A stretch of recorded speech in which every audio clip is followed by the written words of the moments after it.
Alison Armstrong's words offer a psychological insight wrapped in empathy. This idea is profound, touching on perception, neurobiology, and the silent erosion of hope. Armstrong paints a picture of how fear distorts time, stretching pain into eternity while shrinking joy into a flickering moment. The mind, when governed by an overactive amygdala, becomes a distorted mirror. Suffering seems infinite, while happiness feels fragile and fleeting. The double bind of worry, Armstrong describes a loop many experience. 1. When something bad happens, it feels permanent. 1. The mind whispers, "This will never change." 2. When something good arrives, it feels temporary. 2. A shadow looms saying, "This won't last." This combination creates a paradox, an inability to trust the present. Misery isn't just the weight of sorrow, it's the absence of faith and joy. The science behind the struggle. The amygdala, our brain's alarm system, is more active in women on average.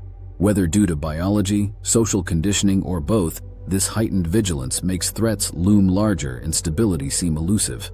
If the alarm never quiets, perspective warps. A passing storm feels like the new climate. A moment of light seems too fragile to trust.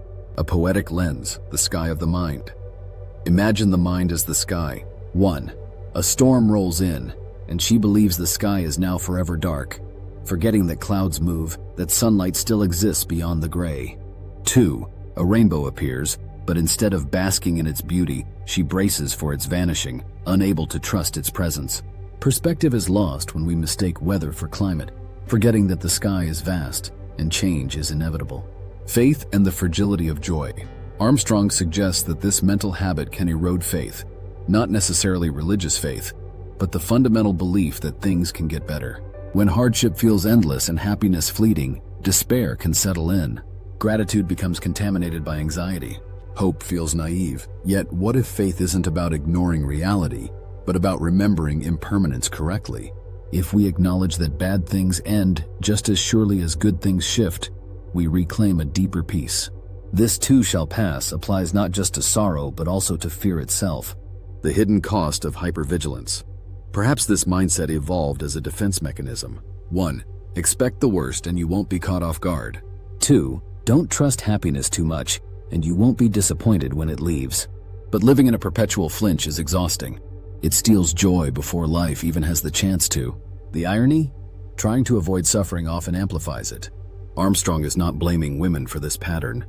She's illuminating how the mind's wiring can lead us astray. Breaking the cycle, reclaiming perspective. How do we counteract this? With awareness and deliberate shifts in thinking.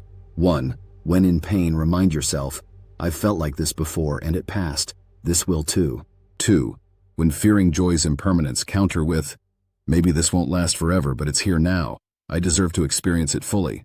3. Soothe the amygdala through deep breathing, meditation, or humor, recognizing, my mind is in alarm mode again. I see you, worry, but I choose to trust life's rhythm.